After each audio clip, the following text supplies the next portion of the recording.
Something happened at the PGA Championship that nobody in professional golf is talking about loud enough. Not the leaderboard, not the winner. Something else.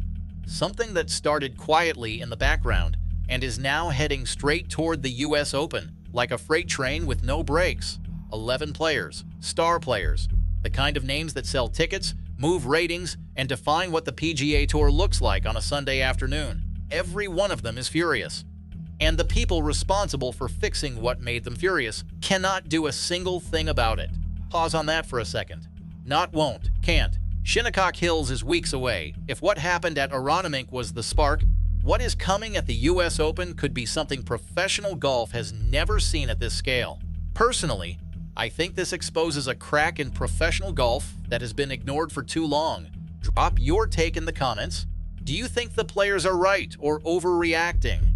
If this kind of behind-the-ropes coverage is what you follow, subscribe. This channel exists exactly for fans like you. Stay with this one. What is coming will make complete sense of everything you felt reading that title.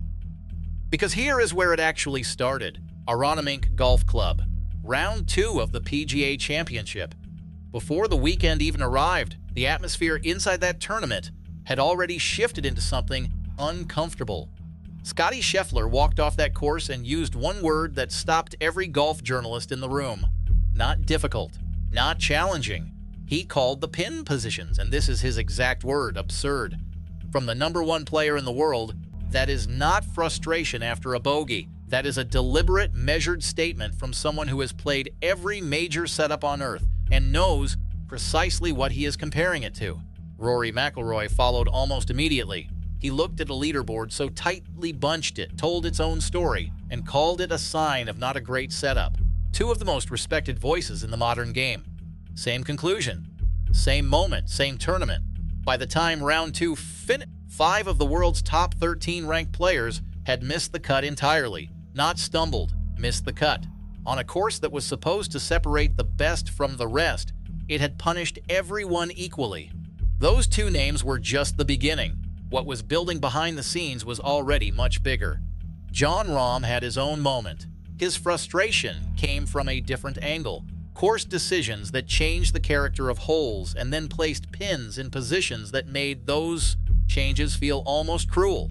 Patrick Reed added his voice publicly. Chris Gotterup called a specific pin position probably aggressive, and he said that after shooting 65, one of the best rounds of the entire week, even a player having a great day looked at that course and could not stay quiet. Then came the detail that revealed just how far things had gone. Justin Rose's caddie, someone who has walked inside the ropes at nearly every major on the planet, said those were the most severe pin positions he had ever personally witnessed. Not in recent memory. Ever. Voice after voice. Name after name. All pointing at the same problem. None of that, not one complaint, prepared anyone for what happened next on the 4th hole. Justin Thomas, Keegan Bradley, and Cameron Young were mid-round when an official vehicle pulled alongside their group. The conditions were brutal. The pins were severe. Every shot was demanding more than usual from players already under enormous pressure. Those 3 were put on the clock for slow play.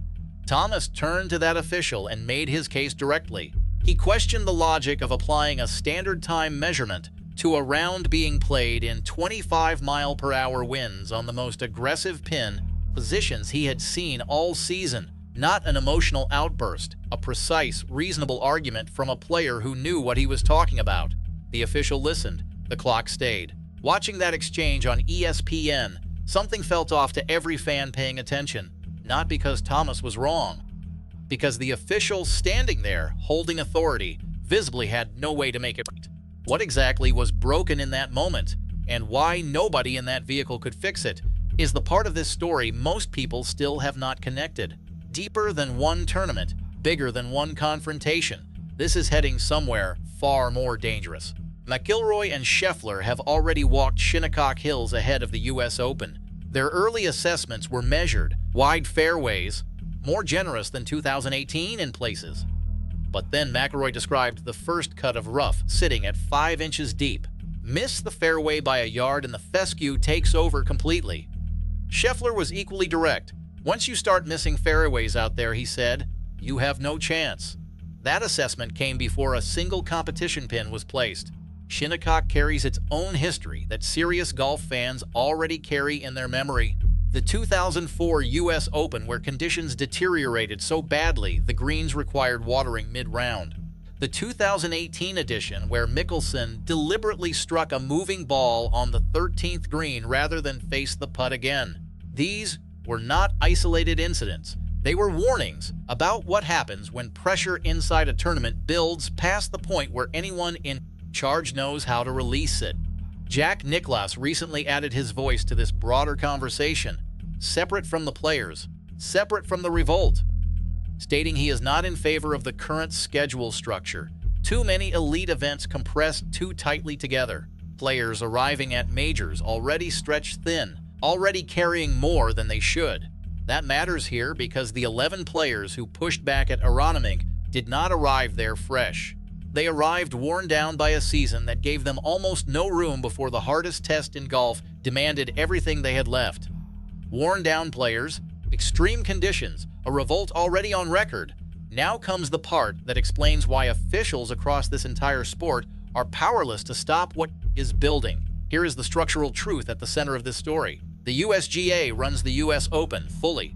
Every decision about that championship, rough height, pin positions, green speeds, fairway widths, belongs to the United States Golf Association alone. The PGA Tour holds no jurisdiction there. Television networks carry no input. The players, despite being the ones who compete on those setups, have no formal channel to change anything once the tournament begins. Players can speak. They can push back publicly.